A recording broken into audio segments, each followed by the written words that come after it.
ఓం నమ శివాయ. శ్రీశైల మల్లికార్జున మేడారం సమ్మక్క సారక్క చిలుకూరు బాలాజీ స్వామి. ఓం నమ శివాయ. గోపురం టీవీ చూసే వాళ్ళ ప్రేక్షకులందరికీ నమస్కారం.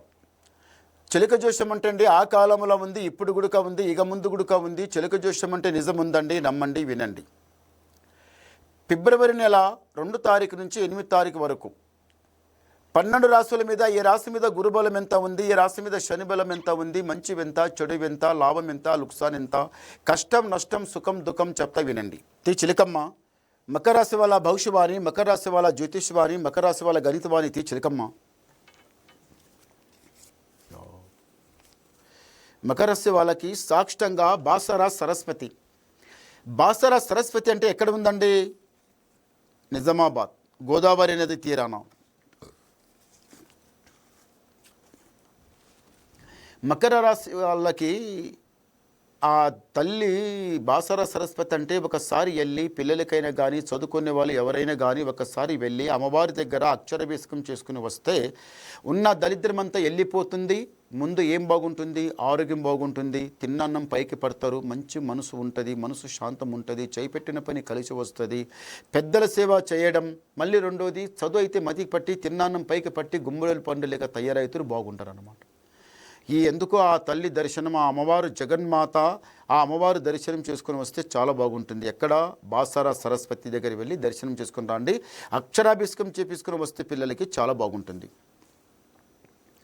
ఈ మకర రాశి వాళ్ళు ఇల్లు కట్టాలి, కట్టింది కొనాలి, కొట్టాలి, కట్టింది కొనాలని చాలా ప్రయత్నం చేస్తుండే, కానీ ఆ దేవుడు అనేవాడు కంపల్సరీగా ఉన్నాడు. దేవుడు చూస్తాడు. మీకు ఇల్లు కట్టాలనుకున్నా, జాగా కొనాలనుకున్నా, లేకపోతే పొలమే కొనాలనుకున్నా, వేది చేయాలనుకున్నా కానీ పక్కా అవుతుంది. ఈసారి ఇంటి లోపల కళ్యాణం అది కూడా ఆగి ఉంది. చెయ్యాలని చాలా రోజుల నుంచి ప్రయత్నం చేస్తుండ్రు. ఇల్లు కట్టాలి, కళ్యాణం చెయ్యాలి, ఒక మెట్టు దాటాలి అని మీ మనసు లోపల చాలా ఉంది, అవుతుంది. కానీ అన్నిటికన్నా ఇంటి మీద జర దృష్టి కన్ను చాలా ఉంది. నోటి ముందర చూస్తే తీయగా, కడుపులు చూస్తే ఇషం, పడగొట్టాలి చెడగొట్టాలి ఇంటికి మనం అనుకుంటున్నారు. అది కాక కొంచెం ఆరోగ్యం దెబ్బ గుడక తింటుంది. ఆరోగ్యం దెబ్బ తింటుంది, ఇంట్లో అసలు బరకతుంటలేదు, అసలు పైసా నిలవడమే లేదు. బాధపడుతుండ్రు. ఎట్లయితుందో ఏమవుతుందో, ఇల్లు సంసారం, కొడుకులు కోడళ్ళు, ఇల్లు ఎదెట్లా నడుస్తుందో మరి చాలా ఆలోచిస్తుండ్రు ఈ మకర రాశి వాళ్ళు. దిమాగ్ ఖరాబ్ అయిపోతుంది. అలా ఎక్కువ ఆలోచించకండి. ఎక్కువ ఆలోచిస్తే అది దిమాగ్ ఖరాబ్ అయిపోతుంది. అది లేని అడ్డమైన రోగాలు వస్తున్నాయి ఇప్పుడు. ఆ టెన్షన్ వలన అలా తీసుకోకండి, మంచిది కాదు. ఈ రాశి వాళ్ళు శ్రీశైల మల్లికార్జున స్వామి దర్శనం చేసుకునే రండి, చాలా బాగుంటుంది. ఆ సర్వేశ్వరుడు పరమాత్ముడు ఉన్నాడు, మంచి జరుగుతుంది. ఎందు గురించి అంటే ఇంట్లో గుడిక బరకత లేవు, పనులేమో కొండలు లెక్క ఉన్నాయి. అవి ఎట్లయితో ఎప్పుడైతో ఏమవుతుందని చాలా ఆలోచిస్తుండ్రు. ఖర్చులు ఎక్కువ కావాలి, ఖర్చు ఎక్కువ అవుతుంది, మరి ఎట్లయితే మనం టెన్షన్ తీసుకుంటుంది కదా. ఆ టెన్షన్ అంతా పక్కకి పెట్టండి. అనుకున్న కోరిక జరుగుతుంది. మీరు పైమెట్టు లెక్కుతారు, రాజా బతుకుతారు, సుఖంగా సంతోషంగానే ఉంటారు. ఒకసారి గవ్వలేస్తాం. ఓం నమ శివాయ. 6 బేస్ గవ్వలు పడ్డాయి.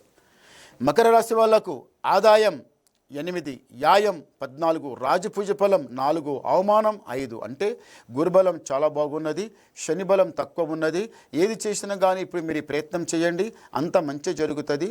చెడు జరిగేది తక్కువ, మంచి జరిగేది ఎక్కువ. ఏది చేసినా కానీ మీరు చేయండి, చాలా మంచి జరుగుతుంది. నమస్కారం.